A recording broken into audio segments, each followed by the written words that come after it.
19 TV news నేను మీ Bhaskar. Nagar Kurnool ZP సమావేశంలో రసవసంగా సాగింది. సోమవారం జిల్లా కేంద్రంలోని తిరుమల ఫంక్షన్ హాల్లో ఏర్పాటు చేసిన జెడ్పీ సమావేశంలో జిల్లా కలెక్టర్ పి ఉదయ్ కుమార్ పాల్గొనడం జరిగింది. ఈ సందర్భంగా జిల్లా వైద్య ఆరోగ్య శాఖపై జెడ్పీ చైర్పర్సన్ పెద్దపల్లి పద్మావతి బంగారయ్య అధికారులపై అసహనం వ్యక్తం చేసింది. జిల్లా ప్రభుత్వ ఆసుపత్రులు ప్రజలను హీనంగా చూస్తూ డాక్టర్లు అందుబాటులో లేకపోవడం దారుణమని ఆమె అన్నారు. సందర్భంగా ఆమె మాట్లాడుతూ, నేను దళిత మహిళ అయినందుకైనా చెప్పిన మాట పట్టించుకోవడం లేదంటూ హాస్పిటల్ యాజమాన్యాన్ని ప్రశ్నించడం జరిగింది. అలాగే జెడ్పీటీసీలు ఎంపీటీసీలు మేము ఎందుకున్నాం, మా విధులు ఏంటి అని అధికారులను అడగగా అవగాహన కల్పించాలని కోరడం జరిగింది. జెడ్పీటీసీలు ఎంపీటీసీలు ప్రభుత్వ ఆసుపత్రులపై అసహనం వ్యక్తం చేస్తూ డ్యూటీలో ఉన్న డాక్టర్లు ఫోన్ నెంబర్లు సూచిక బోర్డుపై పెట్టవలసిందిగా సమావేశం దృష్టికి తెచ్చారు. అలాగే హాస్పిటల్లో కమిటీ ఏర్పాటు, మన ఇసుక వాహనం ROFR ద్వారా ఆమోదిత భూమి హక్కు పత్రాలు జారీ వంటి అంశాలపై చర్చించడం జరిగింది.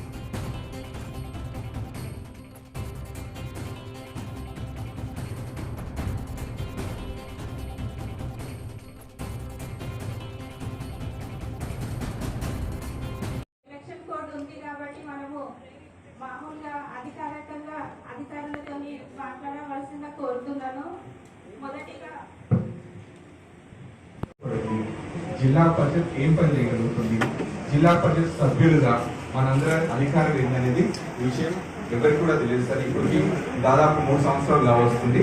కాబట్టి అసలు జిల్లా పరిషత్ ఆఫీస్ ఏం చేయబోతుంది, జిల్లా పరిషత్ కంట్రోల్ ఏమేమి ఉంటాయి, ఏ సబ్జెక్ట్స్ ని చర్చ సాధిస్తాం అనేది ఒకటి ముఖ్యంగా ఫస్ట్ ఇక్కడ ఉన్న సభ్యులు కానీ అఫీషియల్స్ కానీ లేకపోతే ప్రెస్ మిత్రులు కానీ జెడ్పీ ఆఫీస్ వాళ్ళు కానీ ఎవరైనా సరే మాకు వివరంగా చెప్పి జెడ్పీ ఆఫీస్ అనేది ఎందుకు ఫస్ట్ సెకండ్ ఎప్పుడు అగ్రికల్చర్ తీసుకుంటారు, ఈసారి మార్కెటింగ్ తీసుకుంటారు సార్. ఎందుకంటే ధాన్యం కొనుగోలు కేంద్రాలు ఇంకా స్టార్ట్ చేయలేదు. మేము ఎంతమందిని అడిగినా కూడా ప్రైవేట్ ఏజెన్సీకి ఇచ్చామని చెప్తున్నారు. కొనుగోలు కేంద్రాలు ఇంకా స్టార్ట్ చేయలేదు. రైతులు రోడ్ల మీద వచ్చి ధర్నా చేస్తున్నారు. వర్షాలు పడుతున్నాయి కాబట్టి మొదటగా నాకు అసలు జెడ్పీ ఆఫీస్ అనేది ఎందుకు ఉంది, దాని అధికారాలు ఏంటనేది అధికారులకు కానీ జెడ్పీ పరిషత్ మెంబర్లకు కానీ అందరికీ తెలిపిన తర్వాత మార్కెటింగ్ వారంతో మొదలు పెట్టాలని కోరుతున్నాను. ధన్యవాదాలు. మాట్లాడుకోవాలి. ఒకటి డిఎంహెచ్ఓ గారు,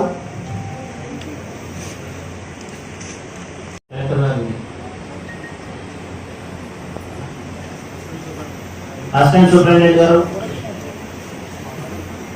హాస్పిటల్ గురించి ఎవరున్నా అధికారులు ఎవరు వచ్చారో వాళ్ళు దయచేసి రావాలి. ఎందుకంటే లాస్ట్ జనరల్ బాడీ మీటింగ్ లో మంత్రి గారు చెప్పిండ్రు హాస్పిటల్ కమిటీ గురించి మాట్లాడుకుందామని చెప్పిండ్రు. హాస్పిటల్ కమిటీ ఎందుకంటే పోయినసారి ఇదే జేపీ మీటింగ్ లో మనకు హామీ ఇచ్చారు 1వ తారీఖు నుంచి శాండ్ పాలసీ స్టార్ట్ చేస్తామని. మనకు పోయిన నెల 25 జూలై నాడు మనకు జనరల్ బాడీ జరిగింది. తర్వాత 1 నుంచి స్టార్ట్ చేస్తామని చెప్పారు. తర్వాత మనకు కలెక్టర్ గారు 12వ తారీఖు నాడు ట్రాన్స్ఫర్ అయ్యారు. 11 నాడు సాయంత్రం శాండ్ పాలసీ చేస్తున్నట్టు మైన్స్ వాళ్ళు అధికారికంగా ప్రెస్ స్టేట్మెంట్ ద్వారా ప్రకటించారు. తర్వాత మనకు శాండ్ పాలసీ గురించి 24 నాడు ఆగస్టు అప్పటి కలెక్టర్ మను చౌదరి గారు ప్రజాప్రతినిధులు పిలిపించి ఎట్లా చేస్తే బాగుంటుందని ఒక మీటింగ్ కూడా కండక్ట్ చేయడం జరిగింది చాంబర్లో. అయితే ఆ రోజు ఫస్ట్ మనం చేయాల్సింది శాండ్ పాలసీ సక్సెస్ కావాలంటే ఫస్ట్ దారి అనేది కావాలి. ఆ దారి చేయనంత వరకు మనం కలెక్టర్ సంబంధిత MROలకు తర్వాత డిస్ట్రిక్ట్ సర్వే లోకల్ సర్వే చేయరని చెప్పాను. చెప్తే డిస్ట్రిక్ట్ సర్వే నుంచి వాళ్ళకు కూడా నోటీస్ పంపిస్తారని చెప్పి పంపించారు నోటీసు. కానీ లోకల్ MROలు కానీ సర్వేలు కానీ ఈ రోజు వరకు కూడా దారులు కరెక్ట్ వాళ్ళు ఐడెంటిఫై చేయకుండా కేవలం సమయం గడిపే తోటే సరిపోతుంది. ఎందుకంటే చాలా సీరియస్ ప్రాబ్లం సార్. ఎందుకంటే ఇది ప్రజానికానికి అందరికి సంబంధించిన సమస్య, ఏ ఒక్కరికి సంబంధించింది. ఒకరొకరు వచ్చేసి ఇక్కడ ట్రాక్టర్ ఇల్లు కట్టుకోవాలంటే వాడు ఫస్ట్ పైసల కంటే ముందు ఇసుక ఎత్తుకోవాల్సిన పరిస్థితి వస్తుంది. ఇది ప్రతిసారి మన జిల్లా పరిషత్ ఏర్పడినప్పటి నుంచి ప్రతిసారి మాట్లాడుతున్నాం. గౌరవ మంత్రివర్యులు కూడా చెప్పారు రాష్ట్రం మొత్తం ఏ పాలసీ ఉందో మన జిల్లాలో కూడా అదే పాలసీ మొదలుపెట్టిన మంత్రివర్యులు ఇక్కడ నుంచి హామీ ఇచ్చినారు. కానీ అది ఎందుకు మరి చేస్తలేరో అర్థమైతలేదు. కన్సర్న్ MRO అయితే దాని గురించి ఏమాత్రం రెస్పాన్సిబిలిటీ తీసుకుంటలేరు. అది మీరు చాలా సీరియస్గా తీసుకోవాలి సార్. ఇది అట్లాంటప్పుడు మేము జిల్లా పరిషత్లకు వచ్చి మాట్లాడడం వల్ల ఉపయోగం కూడా లేదు. ఎందుకంటే ఇక్కడ హామీ ఇచ్చింది కూడా నెరవేరినప్పుడు మేము ఎందుకు సార్ మాట్లాడేది. పబ్లిక్ మమ్మల్ని పోతే బయటకు పోతే ఎందుకున్నారా మీరు అని అడుగుతున్నాం. వాళ్ళకి మేము ఏం సమాధానం చెప్పాలి అర్థమైతే లేదు సార్. ఇది మాత్రం చాలా సీరియస్ ఇష్యూ సార్. దాన్ని ఎందుకంటే హామీ ఇచ్చింది ఇక్కడ హామీలో మన సభలోనే ఆలోచించింది కాబట్టి దాన్ని ఏం చేస్తారో చేయాలి. దాన్ని ఇమీడియట్గా శాండ్ పాలసీ స్టార్ట్ అవుతుందా లేకుంటే మన తెలంగాణలో ఏమో మనకు సపరేట్ ఏమన్నా రాజ్యాంగం ఇటు ఉందో మన జిల్లాకు సంబంధించిన ఉంటే చెప్తే కూడా బాగుంటుంది సార్. ఇవాళ ఈ విషయం ఏదో ఒకటి తెలుసుకున్న తర్వాతనే మిగతా అంశానికి పోతే బాగుంటుంది. ఈ జిల్లా పరిషత్ అంటే ఇది చిన్నపిల్లల ఆటలాగా అయిపోయింది. ఈ విధంగా పోతే ప్రజలకు మనం ఏం చెప్తున్నాం అనేది ఇక్కడ నుంచి చాలా అసభ్యంగా ఉంది. ఇవాళ పొద్దున పత్రికలు చూస్తే కూడా మొత్తం స్థానిక సంస్థలు, జిల్లా పరిషత్లు, ఎంపీ, మండల పరిషత్ మొత్తం నిర్వీర్యం అయిపోయినాయి ఈ ప్రభుత్వంలో. ఈరోజు ఈ అంశాన్ని తేల్చిన తర్వాతనే మిగతా అంశానికి పోవాలి. పోయినసారి జనరల్ బాడీలో మంత్రి గారు మీరందరూ కూడా ఈ సభ ద్వారా మాకు హామీ ఇచ్చిండ్రు. నా ఒంగూరు మండలంలో డిఎల్ఐ ప్రాజెక్టులో 998 ఎకరాలు 4 సంవత్సరాల కింద రైతుల దగ్గర గుంజుకొని ఇంతవరకు నా ఒక నయా పైసా, ఒక్క రూపాయి ఇవ్వలేదు. ఇవాళ గ్యాప్ వచ్చినప్పుడు న్యాచురల్గానే పనులు కావు. అందుకోసం జెడ్పీ ఆఫీస్ ఎందుకుందని అందుకే నేను అడిగాను. మండల ఆఫీస్ ఎందుకుందని మండల ఆఫీస్కి వెళ్ళి 11:30 పోతే ఒక్క వ్యక్తి కూడా లేడు. అందరినీ పిలిపించి మండల ఆఫీస్ ఎందుకుందని అడిగిన. వాళ్ళకి తెలియదు. ఎంపీడీఓతో సహా ఎవరికి మండల ఆఫీస్ ఎందుకు రన్ చేస్తున్నాం, ఇక్కడ 10,000 కింద తీసుకుని కేవలం జెడ్పీడీసీలు మాత్రమే 10,000 పైన తీసుకున్న వాళ్ళందరూ ఉన్నారు ఇక్కడ. ఇంక్లూడింగ్ మీకు జీతం 25 నాది 10,000 పెట్టుకొని చాలా జీతాలతో వచ్చి ఇక్కడికి వచ్చి కూర్చొని భోజనం తీసుకుపోతున్నాం తప్పితే చాలా నిరాశ నిస్పృహతో ఉన్నాం సార్. ఈరోజు కనీసం మండల ఆఫీస్ లో మాట్లాడితే జిల్లా స్థాయికి వచ్చి దాన్ని ఆ పని అవుతుందనే గ్యారంటీ లేని మీటింగ్ ఇది. వాస్తవానికి పార్టీ ఏదైనా కావచ్చు, ఎవరైనా కావచ్చు, మనందరం ప్రజల కోసం పనిచేస్తున్నాం. ఇక్కడ పార్టీతో సంబంధం లేదు ఈ వేదిక పైన. కాబట్టి ఇక్కడ మన ఆఫీస్ ఎందుకుందనే విషయం చాలా మంది తెలియదు. ఎప్పుడు ఆఫీస్ ఎందుకుందనే విషయం ఎంపీడీఓ తెలియదు. జెడ్పీ ఆఫీస్ ఎందుకున్న విషయం జెడ్పీలో తెలియదు. ఈ పనులు జరిగినప్పుడు అధికారులు ఎట్లా పనిచేస్తారు సార్? న్యాచురల్ గా పనిచేయట్లేదు. కొలాప్స్ స్టేజ్ లో ఉంది సార్. ఇక్కడ నిజం చెప్తున్నాను, ఒక మాట అనకూడదు కానీ అనదలుచుకున్నాను. ఈరోజు నాగర్ కర్నూలు జిల్లాలో రాజ్యాంగం అమలులో లేదు. ఏదైతే పరిస్థితుల్లో జిల్లా పరిషత్ అనే వ్యవస్థను తీసుకొచ్చారో ఆ వ్యవస్థని నిర్వీర్యం అయిపోయిన స్టేజ్ లో ఉంది. ఎక్కడన్నా వచ్చేసి మనం ఏదో మాట్లాడుకున్నాం, తిన్నాం, పోయినాం అనేది కాదు. ఇది పరిస్థితి కాదు. ఇట్లాంటి పరిస్థితుల్లో మేమందరం వచ్చినామంటే పాపం అధికారులందరూ ఇంకో చూసబెడతారు, ప్రజలందరూ ఇబ్బంది పడతారు. ఒక రోజు మొత్తం మీరు ఉంటే అక్కడ కావాల్సిన పనులు కూడా కావు. ఎంపీడీఓస్ కూడా మీరు మొన్న మంచి ఇనిషియేటివ్ ఇస్తున్నారు, టూర్ డైరీ పెట్టామని చెప్పారు. ఆ టూర్ డైరీ గురించి కూడా నేను గత 3 మీటింగ్ లో కూడా చెప్పినాను సార్. టూర్ డైరీ మీరు వెళ్ళిన ప్లేస్ గా చెప్పండి. మీరు అడ్వాన్స్ చేయమన్నారు కదా, నేను మీరు వెళ్ళినగా పెట్టండి అని చెప్పి ఇంతవరకు పెట్టలేదు సార్. 3 times చెప్పాను, టైడ్ అయిపోయాను. ఇంకొకటి సార్, హాస్పిటల్స్ లో డాక్టర్స్ ప్రైవేట్ హాస్పిటల్ పోతే 4 numbers ఇస్తారు మళ్ళీ రివ్యూకి. ఏమైనా ఇబ్బంది ఎమర్జెన్సీ ఉంటే గవర్నమెంట్ హాస్పిటల్లో ఏ డాక్టర్ ఉంటాడు అనే విషయం ఒక ఫోన్ నెంబర్ కానీ ఆ రోజు డాక్టర్ ఎవరు ఉంటారో నోటిఫై చేయాలి, పెట్టాలి అని కూడా చెప్తుంటే, కానీ ఇంతవరకు ఏది జరగలేదు. ఒక వ్యక్తి దీపావళి ముందు రోజు కల్వకుర్తి మండలంలో ఒక ఆమె డెలివరీ కేసు కోసం కల్వకుర్తికి వస్తే కల్వకుర్తి డాక్టర్ రిజెక్ట్ చేసి నాగర్కర్నూలు పోమన్నారు. నాగర్కర్నూలుకి వచ్చి 6 గంటలు ఉన్నారు గవర్నమెంట్ హాస్పిటల్లో. ఒక్క డాక్టర్ కూడా లేడు, అవైలబుల్ లేడు. రేపు దీపావళి, ఈరోజు డాక్టర్ లేడు. ఆమె మళ్ళీ బాబుగారు తీసుకెళ్లి రాత్రి 12:30కు డెలివరీ అయింది. ఇట్లాంటి పరిస్థితులు ఎవరు రీజనబుల్ జవాబుదారితనం ఎవరు తీసుకున్నారు? ఎట్లా అయిపోయిందంటే మీరు ఏం చేయలేరులే అనే నిర్లక్ష్యత వచ్చింది సార్ అందరికి. ఎందుకంటే ఎవరేం పనిచేస్తారో వాళ్ళకే తెలియదు కాబట్టి. ఇప్పుడు ఒక జెడ్పీటీసీ కానీ, ఒక ఎంపీటీసీ కానీ, ప్రజలు కానీ ఒక కామన్ మ్యాన్ అడిగినా కూడా దానికి సమాధాన పరిచే అధికారం, సేవ చేయాల్సిన అవసరం అధికారులకు ఉంది. కానీ ఇక్కడ ఏమైపోతుందంటే ఎవరు ఏం అడగరు కాబట్టి ఎవరు ఏం పని చేయకపోయినా మీరు ఎవరికి చెప్పుకుంటారు అనే ఒక నిర్లక్ష్యం అయితే ఖచ్చితంగా కనిపిస్తుంది. మీరందరూ మా జెడ్పీటీసీ అందరి తరఫున చెప్తాను ఈ మాట, నా ఒక్కరి మాట కాదు ఇది. కాబట్టి ఈ అధికారాలు ఏమైనా ఉంటే, మేము ఏమైనా చేయగలిగితే, ఒక ఆడబిడ్డకు ప్రసవం కోసం అన్ని గంటలు 12 గంటలు నొప్పి పడాల్సిన బాధ ఉంటే ఇంకా మేము అందరం ఉన్నా ఒకటే, రాజీనామా చేసినా ఒకటే, మా అవసరం కూడా లేదని చెప్తున్నాను. అదే విధంగా మళ్ళీ గడ్డిని కోరుతున్నా, ఫోన్ నెంబర్ డిస్ప్లే చేస్తే పోయేది ఏం లేదు సార్. మా నెంబర్ 24/7 ఫోన్ వస్తుంది. డాక్టర్ కి ఏమైనా ఎమర్జెన్సీ వస్తుంది కదా పేషెంట్ ఫోన్ చేసేది, కనీసం ఆ డ్యూటీలో డాక్టర్ ఉన్నాడు కూడా వాళ్ళకి తెలియదు. సో ఇవన్నీ చిన్న విషయాలని అనుకుంటారు. కాబట్టి నేను మళ్ళీ అడుగుతున్నాను, జెడ్పీ అసలు ఎందుకుందో అధికారులకు తెలియజేస్తే యాక్చువల్ గా మనల్ని మనం డమ్మీ చేసుకుంటున్నాం. ఉన్న వాస్తవం ఇది. మనల్ని మనం డమ్మీ చేసుకుని వాళ్ళు ఇంటలేరని ఒక అపోహ నెట్టేస్తున్నాం. మనం ప్రాపర్ గా మన నిధులు ఈరోజు పెద్ద సమస్య ఏం కాదు. మా మండలి అయితే మీకు కాపీ ఇస్తాను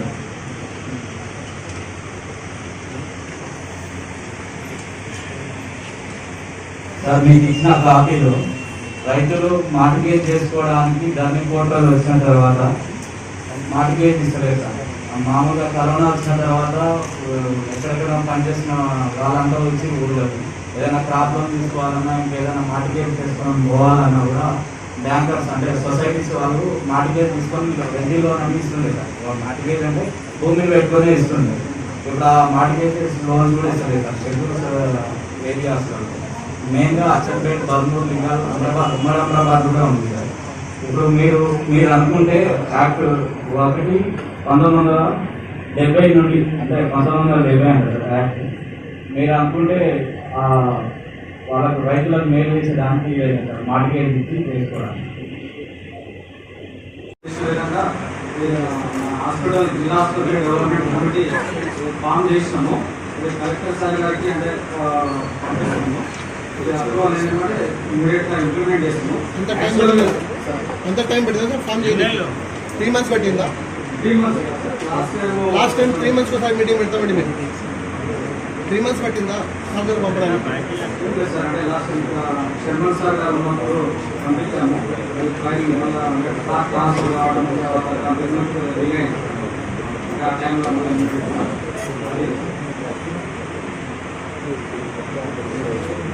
అంటే డిప్యూటీసీ గారు చెప్పినట్టు మనం ప్రతి హాస్పిటల్లో కూడా డ్యూటీలో ఉన్న మెడికల్ ఆఫీసర్ నెంబర్లు ఆల్రెడీ డిస్ప్లే చేస్తున్నాము. తర్వాత కాకపోతే అందరి డాక్టర్ల నెంబర్లు అంటే పర్సనల్ నెంబర్లు డిస్ప్లే చేయాలంటే కొంతవరకు అంటే కొద్దిగా ఆబ్జెక్షన్ వచ్చింది. ఎందుకంటే కొంచెం డిస్టర్బ్ చేయాలంటే కాకపోతే డ్యూటీలో ఉండే డాక్టర్లు సూపరింటెండెంట్ నెంబర్లు ఆర్ఎంఓ నెంబర్లు అయితే కంపల్సరీ డిస్ప్లే చేయడం. డ్యూటీలో ఎవరు డాక్టర్లు ఉండట్లేదు. నాకు ఫోన్ చేస్తున్నారు. మీరు ఇక్కడ డెలివరీకి వచ్చిన వాళ్ళు ఇక్కడ సీరియస్ కండిషన్ ఉన్నట్టు అక్కడ పోయినాకేమో నార్మల్ డెలివరీ అవుతుంది వాళ్ళు. మళ్ళీ ఇక్కడ హాస్పిటల్లో కూడా ఎవరు కూడా నర్సులు కూడా ఎవరు కూడా సరిగా మాట్లాడటం లేదంట వాళ్ళకి. కనీసం మనిషితో మంచిగా మాట్లాడితే వాళ్ళకు ఉన్న జబ్బు కూడా తగ్గిపోతుంది. కానీ అక్కడేమో ఎవరు కూడా సరిగ్గా మాట్లాడరు. 10 గంటలకు వస్తారు డాక్టర్ లేడంటే 10 గంటలకు వస్తారు, 10:30కు వస్తారని ఇంకా చెప్పడం అంట. మాకు అందరికి ఫోన్ చేస్తూనే ఉంటాడు. డాక్టర్లు ఏ ఒక్కరైతే కంపల్సరీ ఉంటారు కదా. మేడం నాకు అంటే మెయిన్ ప్రాబ్లం ఏంటంటే ఇప్పుడు యాక్చువల్గా స్పెషలిస్ట్ గైనకాలజిస్టుల కొరత ఉంది మేడం. అంటే ఒక్కొక్క ఆసుపత్రిలో ఫర్ ఎగ్జాంపుల్ కల్వకుర్తి హాస్పిటల్లో 4 డాక్టర్లకు గైనకాలజిస్టులకు కేవలం ఒకరు మాత్రమే వర్క్ చేస్తారు. అదేవిధంగా ఇక్కడ జిల్లా ఆసుపత్రిలో కూడా 6 మంది డాక్టర్లకు కేవలం 2 మాత్రమే రెగ్యులర్ డాక్టర్లు పనిచేస్తున్నారు. అదే మేడం, అందుకే సాధ్యమైనంత వరకు ఉన్నందులో మనం మెరుగైన సేవలు అందిస్తున్నాము. అదేవిధంగా కొన్ని గైడ్ లైన్స్ ఉన్నాయి మేడం. ఎందుకంటే ఎలాంటి కాంప్లికేటెడ్ కేసులు ఉంటే ఇక్కడ ట్రీట్ చేయొద్దు, టెర్షరీ కేర్ అంటే టీచింగ్ హాస్పిటల్ పంపించాలి. ఇలాంటి కాంప్లికేటెడ్ మరియు బయట పంపిస్తున్నాము. కొంతవరకు ఏంటంటే గవర్నమెంట్ నార్మల్ డెలివరీని ఎంకరేజ్ చేయాలని చెప్తా ఉంది.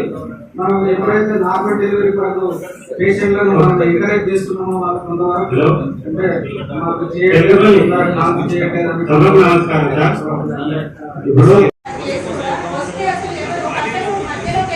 చనిపోయింది కూడా ఒక అమ్మాయి చూడరు, మనలో హాస్పిటల్లో చూడరు. కనీసం పేరు వస్తున్నాడు ఇక్కడ హైదరాబాద్ మినిమం పేరు ఏంటి అని ఒక ఇంజక్షన్ ఇవ్వరు. లేదు డాక్టర్ లేడు, నర్సు లేదు. చిన్న స్థాయి రోడ్డు మీద ట్రాఫిక్ చిన్నవాడు అసలు చిన్న పేరు అయితే దానికి జిల్లా హాస్పిటల్కి పోవాలి. లేదంటే హైదరాబాద్ హాస్పిటల్ ఉస్మానియా ఇన్స్టిట్యూట్ అంతే. వేరే ఉంటుంది చిన్న పేరు అయితే 2 స్టిచెస్ చేస్తే అది సరిపోతుంది. అక్కడనే రిలీఫ్ అవుతున్నాడు. అక్కడి నుంచి పేరుతో హైదరాబాద్ వరకు అది మాత్రమే ఖతం అవుతారు. ఇట్లాంటి పరిస్థితులు హాస్పిటల్లో ఉన్నాయి. హాస్పిటల్లో డైలీ డాక్టర్ ఓడు ఒక్క పేషెంట్ చూడడానికి సబ్ సెంటర్లో కానీ ఎక్కడ కానీ ఇప్పుడు ఒక్క డాక్టర్ ప్రతిరోజు పోవాలంటే వ్యాక్సినేషన్ డ్యూటీ అని ఈ 3 నెలల నుంచి వ్యాక్సినేషన్ డ్యూటీ ఉంది. మరి ఆ డాక్టర్లు ఓపిక ఎక్కడ చూస్తున్నారో ఏం చేస్తున్నారో మాకైతే ఏం తెలియదు సార్. నేను ఎప్పుడైనా ఫోన్ చేసినా కానీ నేను వ్యాక్సినేషన్ డ్యూటీలో ఉంటా అన్నారు. నేను అక్కడ హాస్పిటల్కి ఫోన్ చేస్తే సర్పంచ్ ఫోన్ చేసినా ఎవరికి ఫోన్ చేసినా ఎవరు లేరు అని చెప్తారు. ఇది మన పరిస్థితి. అది ఈ విధంగా ఉంటున్నాం ఈ సమాజంలో. కొత్తగా మన జిల్లా కలెక్టర్ కొత్త నమస్కారం సార్. నేను కలవకు చెప్పి నా పేరు సునీత. విషయం ఇప్పుడు మేడం మాట్లాడే విషయంగా రోజు 3 రోజులు నేను హాస్పిటల్లో ఉన్నా. సాయంత్రం 4 గంటలకు ఆమె తీసుకొచ్చారు. 6 గంటలకు డెలివరీ అయింది. డెలివరీ అయినప్పుడు ఆమె కండిషన్ చూసి వీళ్ళు చెప్పాలా చెప్పలేదు. డాక్టర్ అసలే లేడు, నర్సులు ఇవ్వరు. డెలివరీ చేసి కష్టపడి డెలివరీ చేసినాక నాకు ఇంకా డెలివరీ చేసినాక కూడా బ్లడ్ ఎక్కువ అవుతుంది. వీళ్ళు పట్టే సోమతోడు కాడ లేదు. ఆమెను పట్టించుకోకుండా వీళ్ళు ఎవరి డ్యూటీ వాళ్ళు తిరిగిపోతున్నారు. నేను పక్క పెట్టడమే మా కోడలు ఉందా, ఎవరు డాక్టర్ ఫోన్ చేసినానని ఫోన్ చేస్తాను సార్. మా కోడల్ని నేను 3 గంటలకు తీసుకపోతే తెలంగాణ 8 గంటలకు డెలివరీ చేస్తున్నాను. కాబట్టి ఒక ఎంపీపీ నేను ఫోన్ చేస్తే సార్ ఫోన్ చేస్తాడు. డెలివరీ అయినాక వచ్చి ఏమంటాడు, కొంచెం పానగా కదమ్మా మీకు అంటే ఏమన్నాడు. హాస్పిటల్ కేటాయించారు వాళ్ళు.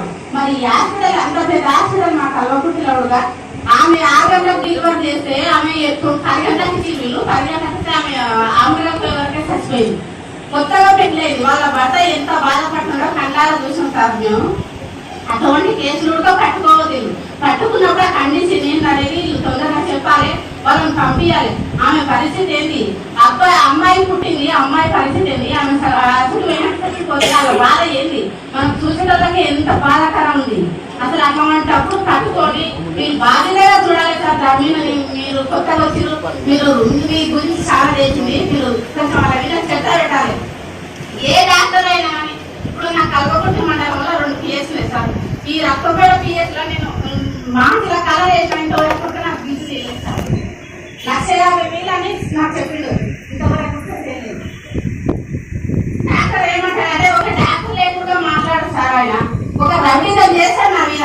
అసలు హాస్పిటల్ పోవాలని నేను పనిచేసాను. అసలు ఒక పిఎస్ చూడబోయే ఉందంటే ఆమె కూడా అట్లే తయారైంది. ఒక లేడీతో ఏమని మాట్లాడాలని అసలు మేము నేర్చుకుంటున్నాం. ఒక డాక్టర్ నాకు లేదమ్మా కదా. మరి డాక్టర్ రాదు ఎక్కడ కథలు పడే కోసేటోళ్ళ నక్కలు అర్థమైతే లేదు సార్. అదొకటి మేము పోయినప్పుడన్నా 2 నిమిషాలు కూర్చొని అలా ముందర మాట్లాడుకుంటాం. మధ్యలో మాకు ఇవ్వాలి సార్. ఆ గవర్నమెంట్ వాళ్ళ కాలేదు. మేము పోకడంతో పనిచేస్తాం. మాకు మీటింగ్లు పెట్టమంటే లేదు వాళ్ళు. నువ్వు నచ్చడంతో మాట్లాడదాం సార్. ఈ బాబా డాక్టర్ అయితే నేనే అభిమానం ఉన్నాడు మాకు. అసలు ఎవరికైనా మాట్లాడనియడం ఒక ఇప్పుడు మేము పోయినప్పుడు పరిచయం చేసుకోవాలని నాకు ఉంటుంది. మేము కూర్చోబెట్టుకోవాలి. అలా కొన్ని ఏం కాదు సార్. కమిటీ అంటే పదిదాన్ని ఫస్ట్ సమాధానం ఇప్పుడు అన్ని చెప్పిన సమాధానం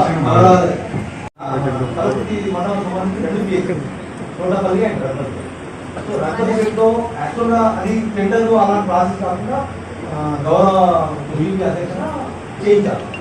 ఇక్కడ ఏమైందంటే వీళ్ళు వాళ్ళిద్దరి మధ్య కమ్యూనికేట్ కాబట్టి ఇక్కడ ఎంపీ గారు కలర్లో ఉన్నారు, అక్కడ డాక్టర్ గారు కలర్లో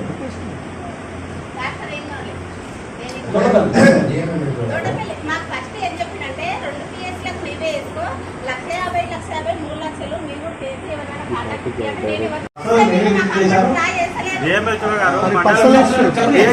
చైర్మన్ ఎవరు ఉంటారు?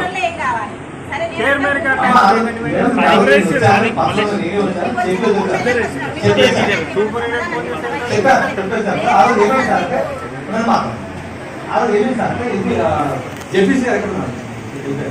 ఎమ్మెల్యే గారు వస్తారు కమిటీకి. ఎస్డిఎస్ మీటింగ్ ఎమ్మెల్యే గారు కూడా వస్తారు. సో ఎమ్మెల్యే గారు ఆలోచనలో మనకి రాలేందుకు ఆ మీటింగ్ నెక్స్ట్ టైం పోస్ట్ అదే అయిపోలేదు. నెక్స్ట్ టైం పోస్ట్ చేస్తా. ఎమ్మెల్యే గారు టైం లేగానే జెడ్పీసీ గారు మీటింగ్ పెడతాం.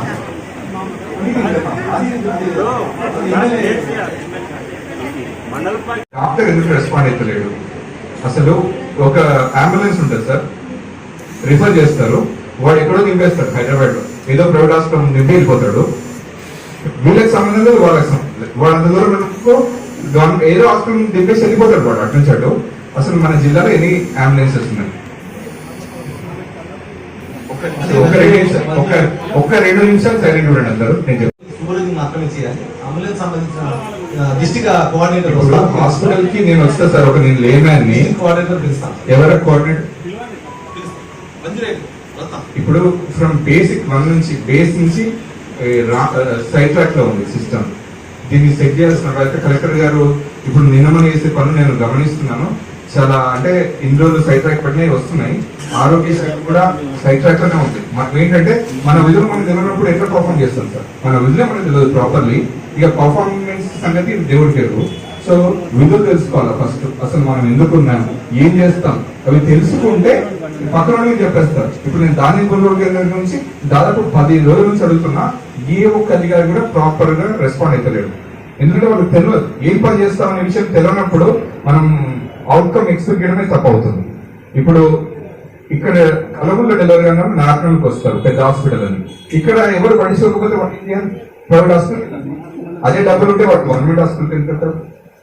అంతే కదా. ఈ సభ్యులందరూ వీళ్ళందరూ మోచుకున్నా ఎవరు ఏం చెప్పినా అల్టిమేట్ గా మనం డాక్టర్ ఫోన్ నెంబర్ లేదు. ఫస్ట్ అండ్ ఫార్మోస్ట్ థింగ్ అది పెట్టడానికి మీకు ఎవ్వరి అనుమతి అవసరం లేదు. మీ గైడ్ లైన్స్ నే ఉంటది.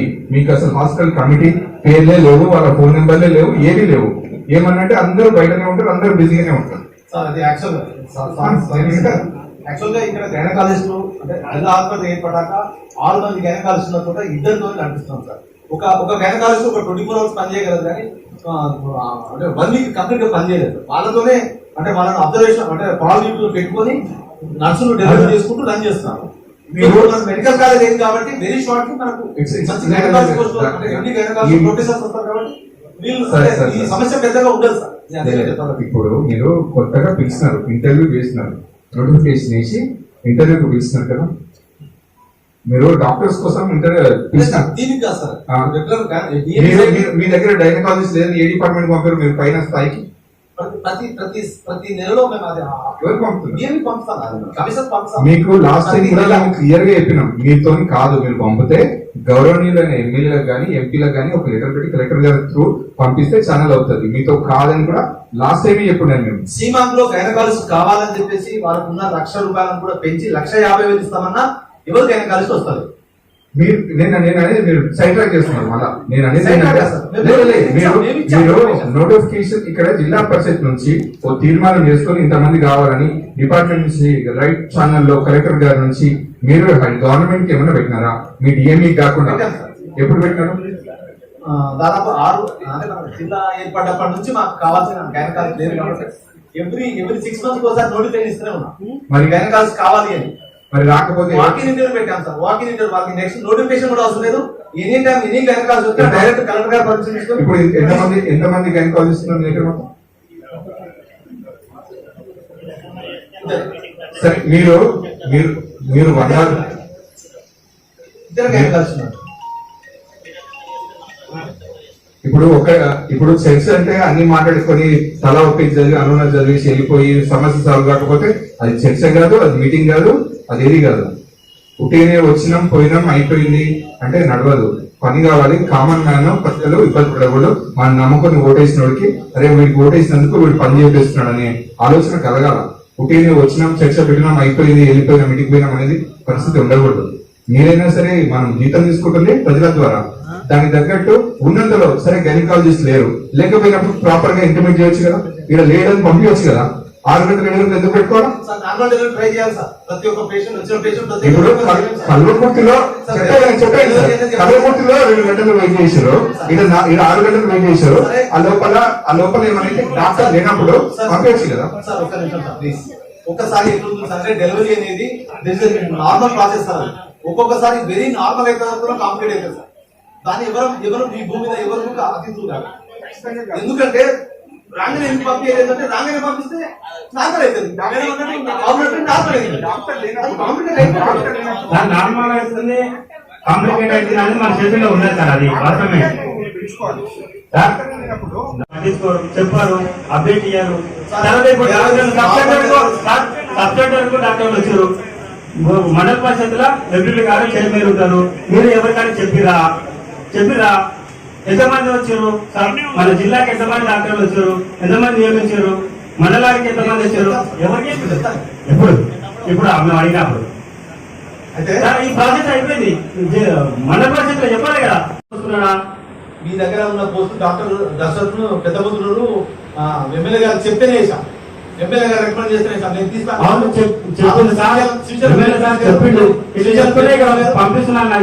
శ్రీశైలం జెడ్పీటీసీ గారు ఆ రోజు మాట్లాడితే లేదు సార్ మంచిగా చేస్తున్నారు. ఈ రోజు ఇంపాక్ట్ అందుకనే నేను ఉంచుకోవాలనుకుంటున్నాను. క్వాలిటీ ఎక్స్పెన్స్ ఇస్తాం సార్. పోస్టింగ్ ఇక్కడ ఉంది కాబట్టి ఇక్కడ ఉండాలి. ఇచ్చే విషయం చెప్పండి. ఎవరెవరు ఉంటారు ఇంకా చెప్పండి. కనీసం ఒక్క సబ్జెక్ట్ అయినా ప్రాపర్ గా డిస్కస్ చేద్దాం. 10 సబ్జెక్టుల కంటే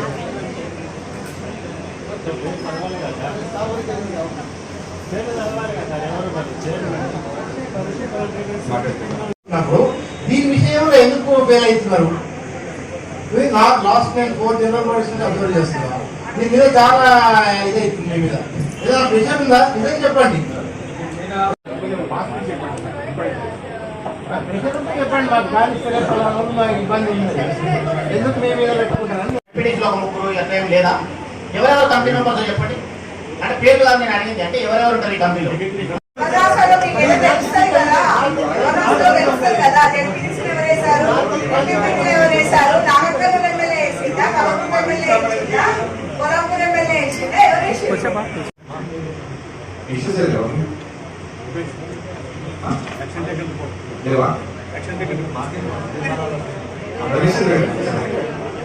సార్ కలవకుంట్ల కమిటీ ఉందా? అవార్డు వచ్చిన హాస్పిటల్ కదా కమిటీ ఉందా?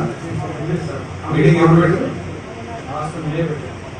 కరెక్ట్ చెప్పండి. అలాగే డేట్ ఉంది, ఫోటోస్ కరెక్ట్ చెప్పండి. పేపర్ తీసుకుందాం. ఎప్పుడు పెట్టారు? పోస్ట్పోన్ చేసింది కాదు నేను చెప్పేది. లేదు సార్, ఆ రోజు ఎమ్మెల్యే గారు వచ్చారు, తర్వాత ఎంపీటీసీ గారు వచ్చారు, నేను లేదా తర్వాత మీరు నన్ను పిలిచినా? అంటే సడన్ గా చైర్మన్ గారు సడన్ గా మీటింగ్ పెడదామని అప్పటికప్పుడు డిసైడ్ చేసి పెట్టారు సార్. ఇది చదువుతారు సార్. మీరు అడిగేటోళ్ళని పిలవరు, పిలవని వాళ్ళని పిలుస్తారు, ఛాయ్ తాగుతారు, నీళ్ళు నమ్ముతారు, ఇంటికి పోతారు. ఏం లేదు, ఇదే మీ పని. మండల్ మీటింగ్ అయినా జడ్పీ అయినా పిలవని వాళ్ళని పిలుస్తారు, ఛాయ్ తాగుతారు, పెట్టారు సార్, పేపర్ పెట్టారు సార్, అయిపోతారు సార్, ఓకే సార్, వెళ్ళిపోతారు. అయిపోయాయి. మళ్ళా మీటింగ్ వచ్చి మళ్ళా కంటే ఇప్పుడు నేను లోకల్ తలపూర్ లోకల్ కదా, ఎంత అవార్డు నువ్వే తీసుకొని ఇంకో ఢిల్లీకి పోయి ఎత్తుకుని వచ్చి చెప్తున్నావు కదా. నువ్వు ఏం చేసాను? జనరల్ సర్జన్ ఎంతమంది ఉన్నారు, సర్జన్ టైమింగ్స్ ఏంటి, ఏ సర్జన్ ఎప్పుడు అవైలబుల్ ఉంటుంది, హాస్పిటల్కి పోతే ఏదైనా కనిపించదా, బోర్డు మీద ఏమైనా ఉంటుందా? ఇక్కడ ఫోన్ నెంబర్స్ నేను ఫోన్ నెంబర్ కాదు సార్, ఆర్ఎంఓ నెంబర్ ఉంది, సూపరింటెండెంట్ ఉంది, డ్యూటీలో ఎవరు డాక్టర్ ఉన్నారో వాళ్ళ నెంబర్ కంపల్సరీ డిస్ప్లే ఉంది సార్. నేను లైవ్ వీడియో కాల్ చేపిస్తాను సార్. లోకల్ చేపిస్తున్నాను ఎందుకు? సార్ అది అంటే కొన్నిసార్లు ఏమంటే ఎమ్మెల్యే గారు చైర్మన్ నేను అడిగేది సూపరింటెండెంట్ గారు మీకు బాధ్యత లేదా? ఇదే సార్, అధికారులు ప్రజాప్రతినిధులు పట్టించుకోవడానికి లేదు అనడానికి ఇది ఒక ప్రైమ్ ఎగ్జాంపుల్. అంతే. కలవకుంటే నేను నన్ను విలువకుండా మీటింగ్ పెట్టి మీటింగ్ అయిపోయింది, మేము అంతా చేసినాం, ఛాయ్ తాగినాం, బిస్కెట్ తిన్నాం, మీటింగ్ అయిపోయింది. లేదండి, ఏం ఎమర్జెన్సీ? ఏం ఎమర్జెన్సీ? అదేమన్నా ఆపరేషనా? గౌరవ చైర్మన్ గారు మీటింగ్ పెట్టండి అన్నప్పుడు మనం ఖచ్చితంగా సభ్యులకు పెట్టాలి కదా. సభ్యులకు ఎప్పటికీ ఏం ఇబ్బంది?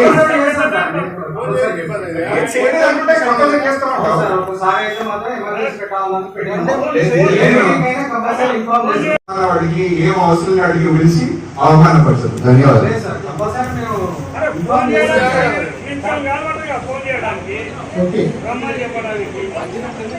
అచ్చంపేట మండలంలో 35 జీబీలు ఉంటే 20 జీబీలు ఉన్నటువంటి ఏజెన్సీ ఏరియా సార్ సిద్ధాపూర్ టీహెచ్సి. అక్కడ కమిటీ ఫామ్ అయిందా? అయితే ఎన్నిసార్లు మీటింగ్ పెట్టారు కావాలి అడిగినట్టుగా.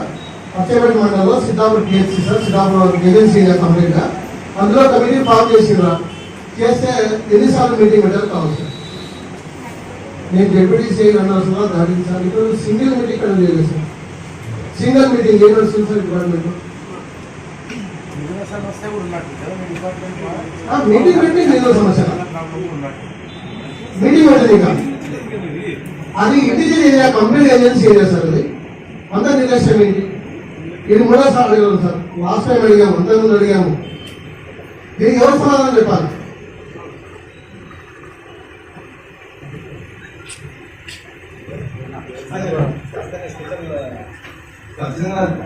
గౌరవ deputy invite sir last time తీర్మానం చేశాము.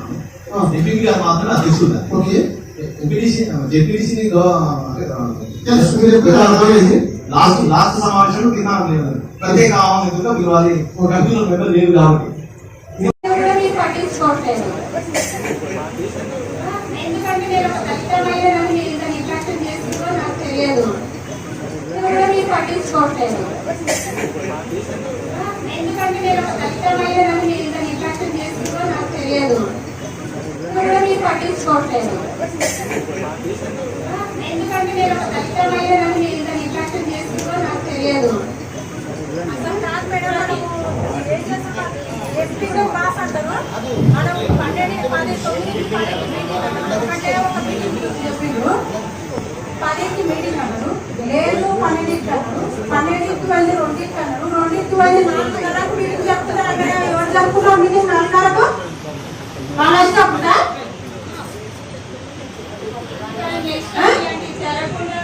ఎంపీ గారు నిర్ణయిస్తారు, దాంతో సంబంధం లేదు. ఎంపీ గారు అధ్యక్షుడు కాబట్టి ఎంపీ గారు ఏ టైం అంటే ఆ టైం వెయిట్ చేయాలి. మేము అధికారం ఏం చేస్తాం.